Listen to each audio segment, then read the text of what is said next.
G'day. Well, it's Mark Diesendorf back again, and now I'm going to suggest some targets for an alliance of environmental, social justice, peace, trade union, and public health groups.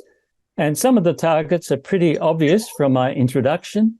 They are political donations, revolving door jobs, concentrated media ownership, and the so-called think tanks that often actually write government policies. And here I'm thinking of the Minerals Council of Australia, the Institute of Public Affairs, and the Australian Strategic Policy Institute, which is funded by the US government and by the weapons industry, as well as by the Australian government. Now, each of these issues can be targeted.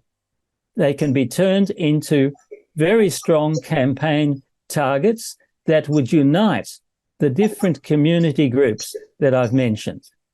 In addition to this, we have to target neoliberal economics, or neoliberalism as it's called, because neoliberalism supports state capture and is a tool of state capture. It's an ideology based on free market capitalism. It's supposed to be based on neoclassical economics theory, but when you actually examine that theory, you find there's no basis at all. So neoliberalism campaigns for small government, for low taxes, for leaving all the big decisions and programs to the market and relying on trickle-down economics from the rich to the poor, which doesn't really exist in most cases.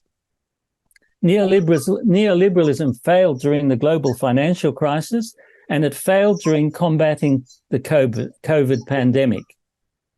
Governments which paid lip service to neoliberalism had to create and spend hundreds of billions of dollars, that's billions with a B, in order to combat the situation during those two crises. They had to throw out neoliberalism, which is totally opposed to high government spending. And then they reassured the community that they would return to neoliberalism. Well, not if we can help it.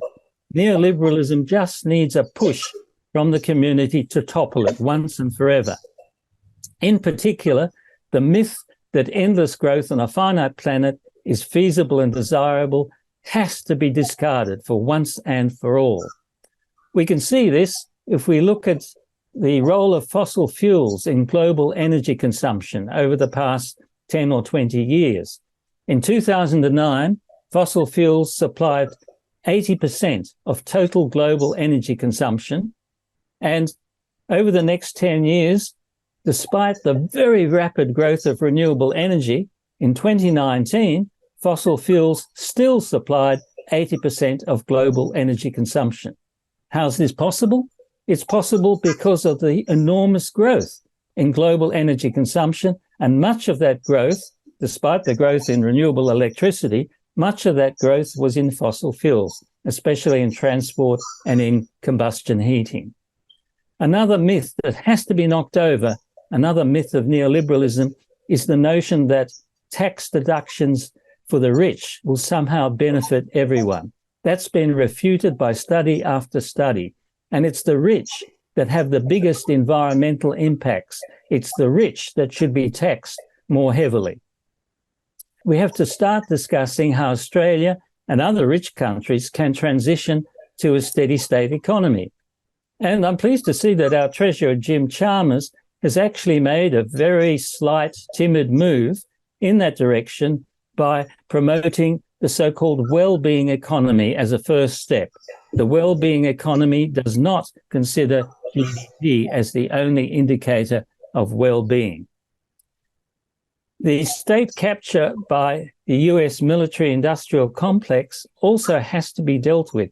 For a start, the wars have enormous environmental impacts, enormous greenhouse gas emissions associated with them. And suitable campaign targets, for starters, could be the war-making powers of the Prime Minister, because in this country, the Prime Minister can take us into a war without any discussion in Parliament.